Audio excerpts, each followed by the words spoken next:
ಭಾರತ ದೇಶದಲ್ಲೇ ತಂದೆಗಳ ಎಲ್ಲ ತಂದೆಗಳದಾರ ಇಲ್ಲಿ, ಮಕ್ಕಳದಾರ ಇಲ್ಲಿ. ಯಾವ ತಂದೆ ಮಗ ಹಾಳಾಗ್ಲಿಕ್ಕೆ ಬಯಸ್ತಾನೆ? ಈಗ ನೀವಿರ್ಬೋದು, ನಾವಿರ್ಬೋದು, ಬಸವನಗೌಡ ಪಾಟೀಲ್ ಯತ್ನಾಳ್ ಇರ್ಬೋದು ಕೂಡ, ಮಗನ ಭವಿಷ್ಯ ನಾವು ಕಾಣೋದು ತಂದೆ ಆದಂಥವನ ಕರ್ತವ್ಯ. ತಂದೆ ಮಗ ಅಂತಕ್ಕಂಥ ಈ ಶಬ್ದಕ್ಕೆ ಎಷ್ಟು ಬೆಲೆ ಅದ ಅಂದ್ರೆ ಅದಕ್ಕೆ ಬೆಲೆ ಕಟ್ಟೋಕ್ಕಾಗೋದಿಲ್ಲ.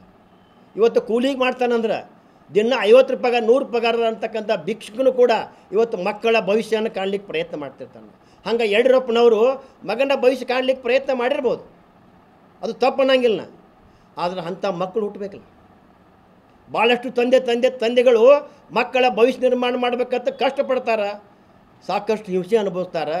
ಕೆಟ್ಟ ಮಕ್ಕಳು ಉದಾಹರಣೆ ಇಲ್ಲೇನು ಭಾರತ ದೇಶದಲ್ಲಿ, ಜಗತ್ತಿನಲ್ಲಿ. ಆದರೆ ವಿಜಯೇಂದ್ರ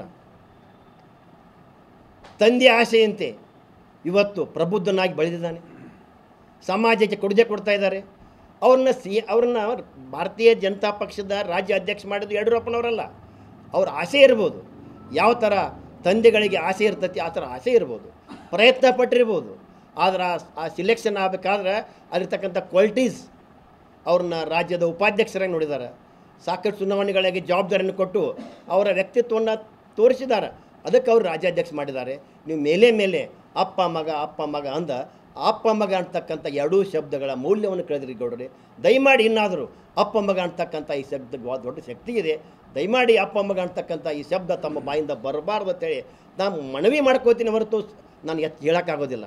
ತಮಗೆ ಸ್ವಾತಂತ್ರ್ಯ ಇದೆ, ನೀವು ಯಾರು ಏನು ಬೇಕಾದ್ರೆ ಮಾತನಾಡ್ಬೋದು. ಆದರೆ ನನಗೆ ಅನಿಸಿದ್ದ ನೋವನ್ನು ನಾನು ತಮಗೆ ಹೇಳೋಕ್ಕೆ ಇಚ್ಛೆ ಪಡ್ತೀನಿ. ಆ ಮಾತನ್ನು ಬಿಡ್ರಿ. ಯಾಕಂದ್ರೆ ನಾವು ಒಂದು ಗಾದಿ ಮಾತದ, ಅತಿಯಾದರೆ ಅಮೃತವು ವಿಷ ಆಕೈತತ್. ಇದು ಜೀವನದಲ್ಲಿ ನಮ್ಮ ಪಕ್ಷ ಇದು ಆಗಿ ಹೋಯ್ತು, ತಮಗೆ ಗೊತ್ತದ ಅದು. ಅದಕ್ಕೆ ಅದು ಅಮೃತ ಆ ರೀತಿ ಆಗಲಾರದೆ ಇವತ್ತು ತಾವು ಇದನ್ನು ಸ್ವಲ್ಪ ಏನಾದರೂ ಬದಲಾವಣೆ ಮಾಡಬೇಕಂತ ನಾನು ಒಬ್ಬ ಬಿಜಾಪುರ ಜಿಲ್ಲೆಯ ಒಬ್ಬ ಜಿಲ್ಲಾಧ್ಯಕ್ಷನಾಗಿ ಮನವಿ ಮಾಡ್ತೀನಿ. ಇನ್ನೊಂದು